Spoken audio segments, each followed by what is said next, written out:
Fala pessoal, tudo bem? Espero que vocês estejam me vendo e ouvindo bem, porque eu estou fazendo vídeo com a luzinha, mas é difícil ajustar o tripé num ângulo que pegue bem a luzinha. Se eu subo muito ele fica muito em cima, se eu desço muito ele fica muito embaixo. Então eu estou colocando mais ou menos no ângulo assim do meio, tentando ver se fica boa a imagem para vocês, tá? Que nem eu falei no vídeo sobre o Papa, pessoal, sempre vai vir novas teorias acerca do Papa, né? Os teóricos da conspiração eles têm que se atualizar. Na verdade, o último Papa, desde 2012, segundo ele, seria o Bento XVI. Até naquela profecia de Malaquias, tal, o Bento XVI renunciou, não veio o anticristo, nem a ressurreição do João Paulo II, nem nada do que eles esperavam como o fim do mundo. Aí fizeram um malabarismo para dizer que o último Papa seria o Papa Francisco. Aí, como o Papa faleceu hoje, já estão criando outras teorias. Não, amadinho, o Francisco era o penúltimo Papa, na verdade o último Papa vai ser o próximo. E sempre vai ser o próximo, pessoal. Porque a Igreja Católica sempre vai ter papas e eles sempre vão tentar esticar as profecias de acordo com a conveniência deles e nunca vai acontecer nada. Cadê o fim do mundo? Já começou? Será que começou lá na Austrália? Eu não estou sabendo? Não dá, né, pessoal? É muita frescura. Então eu vou analisar aqui com vocês a profecia dos 7 reis do Apocalipse. Lembrando que essa profecia, por ser um livro ambíguo, o Apocalipse, você vai ter interpretações diferentes, tá? Eu vou citar algumas delas, mas eu vou começar citando a que eu mais sou adepto, que eu acho que mais faz sentido, tá? Apocalipse 17. Vou ler a partir do versículo 8. A besta que viste existia. Então existia uma besta. Aqui no caso a besta já não é um império, é uma pessoa que representa uma besta, tá? Mas não existe mais. Quer dizer que a besta morreu. Mas está para subir do abismo, mas caminha para a perdição. Os habitantes da terra cujo nome não estão escritos no livro da vida, desde a fundação do mundo, ficarão admirados ao ver a besta, pois ela existia no passado, não existe mais, mas reaparecerá. Aqui é necessária a inteligência de quem tem discernimento. As 7 cabeças são os 7 montes sobre os quais a mulher está assentada. O que é assentada? Quer dizer que ela está num território alheio, como por exemplo um acampamento. O MST fez um novo assentamento. Então eles estão assentados, mas a terra não é deles, é de um dono, de um proprietário. Mesma coisa aqui. As 7 cabeças são os 7 montes de Roma. E a mulher, no caso se referindo a Jerusalém, estava assentada sobre Roma, porque ela estava numa parte que pertencia ao Império Romano, tá? São também, além das 7 cabeças, 7 reis, pelos quais 5 já caíram, ou seja, morreram. Um existe e o outro ainda não veio, mas quando vier desaparecerá por pouco tempo. A besta que existia e não existe mais é ela própria o 8º e também um dos 7, mas caminha para a perdição. Então vamos analisar. Desde que a ocupação romana começou a oprimir Israel, nós tivemos os seguintes imperadores romanos. Augusto, inclusive é Augusto que dá o nosso nome do mês de agosto, né? Augusto. Nós temos Tibério, que sucedeu Augusto. Depois Calígula, que foi aquele incestuoso, maluco, colocou até um cavalo como ministro e tal, ficou famoso por suas orgias. Depois veio Cláudio. Cláudio era o tio deles, e Cláudio era mais duro, foi Cláudio quem expulsou os judeus de Roma, tá? Isso está narrado no livro de Atos. E segundo a história secular, quem foi lá defender os judeus foi Filo de Alexandria, tá? E não mencionou nenhum Cristo nem cristãos, tá? Nero, que era o sobrinho dele, que ficou famoso por botar fogo em Roma, apesar dos historiadores discordarem, né? Parece que não foi bem assim. Ele também matou a própria mãe e Nero era completamente louco. Depois nós tivemos uma fase de transição aqui. Eu ia escrever em azul, mas não deu, tá? Porque minha canetinha está seca. Porque nós tivemos Galba, Otto e Vitelo. Eles foram 3 governadores de Roma, no período de 2 anos, que Roma ficou sem imperador, então eles não foram imperadores. Eles só governaram provisoriamente, temporariamente, Roma. Aí depois, quando volta a ter o imperador, já vem de uma outra dinastia, que é dos Flavianos, tá? O primeiro foi Vespasiano, que foi quem destruiu o templo de Jerusalém, cercou a cidade. Foi quem protegeu o Flávio Josefo, né? Que Josefo previu que ele ia ser imperador, então ele virou um protegido dele. Depois foi seu filho Tito, e depois Domiciano. Vespasiano reinou normal, agora Tito, de todos aqui dessa lista, ele governou menos de 2 anos, porque ele morreu. Tá? E aí quem substituiu ele foi o outro irmão de Vespasiano, que era Domiciano. Tá? Eles eram irmãos, e Domiciano foi um imperador terrível. Então o que acontece aqui? Quando o autor fala 5 já caíram, 5 reis, são esses 5 aqui, ó, que já passaram, que causaram, segundo a tradição cristã, muita perseguição aos cristãos, como Nero, que supostamente perseguia os cristãos, colocava impostos para queimar, etc, etc, etc. Então 5 já caíram. O que existe era o Vespasiano, na época que o autor estava escrevendo a profecia. E o próximo que viria seria Tito, que não duraria para sempre. O próximo que virá não durará muito. E depois dele virá o 8º rei, que é a própria besta, e é um dos 7 e vai à perdição. Aqui nós temos 2 hipóteses diferentes, tá? A primeira hipótese é o seguinte: esse imperador aqui, Nero, apesar da história ter demonizado muito ele era um imperador muito popular, sabe? Ele era um mito da época. E ele era tão popular que as pessoas, que depois que ele morreu, os cidadãos de Roma começaram a falar que ele ia ressuscitar. Tanto que apareceram depois de sua morte 3 sósias se dizendo ser o Nero, o imperador de Roma, porque tinha essa profeciazinha lá no primeiro século, que eles falavam que Nero iria ressuscitar, perdão. Então haveria um novo Nero. O terceiro sósia de Nero que apareceu foi morto por esse daqui, ó, por Domiciano. Então, só para vocês terem uma ideia, ele chegou a aparecer 3 sósias, e o terceiro Domiciano mandou matar porque viu que era só um farsante que queria tomar o poder em Roma. Então, quando o autor fala que um dos 7 é o 8º, e também é um dos 7, pode ser uma referência a Nero César. Porque Nero tinha essa fama de que ele ia voltar a ser rei. E ele era um dos 7. Quer ver o que a Bíblia de Jerusalém comenta aqui?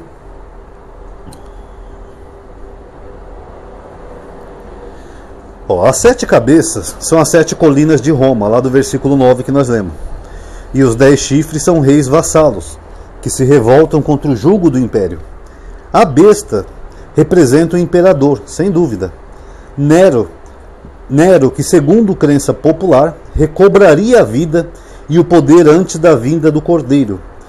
O início do versículo 8 é paródia dos títulos de Deus. Então, resumindo, eles estão falando que havia uma crença popular de que Nero recobraria a vida e antes da vinda do Cordeiro, que nem a gente pode ver em 2 Tessalonicenses 8:9. Vamos ver aqui o que diz Tessalonicenses. Eu não concordo, tá, com Tessalonicenses aqui, porque aqui e concordo em partes, tá? Porque aqui o Paulo está falando de Nero. Quer ver? Vamos lá. Coríntios, Efésios. Eita, tá difícil achar aqui, ó. 2 Tessalonicenses 8:9.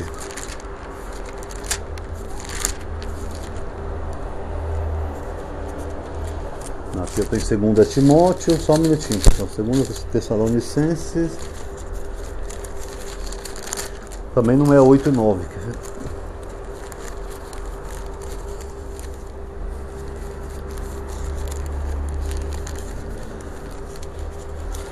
Ok, ele fala que vai se levantar, aparecer um homem, que é o filho da perdição, um adversário, que se levanta contra tudo que se chama Deus, que recebe culto, chegando a sentar-se pessoalmente no templo de Deus e querendo se passar por Deus.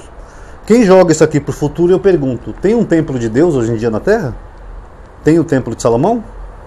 Então como é que o anticristo vai se sentar no templo de Deus se o templo de Deus não existe? Então vamos lá, aí aqui ele fala assim, ó. Agora sabeis o que ainda o retém. Aqui o retém, pessoal, ele usa um termo latino, que é claudere, que a carta de Paulo foi escrita em grego, mas ele usa essa palavra claudere, porque claudere é latim, mas tem o mesmo significado, mas claudere faz um jogo de palavra com esse nome aqui, ó, Cláudio. Então ele fala, o que o detém, esse homem que vai vir aqui, ó, Nero?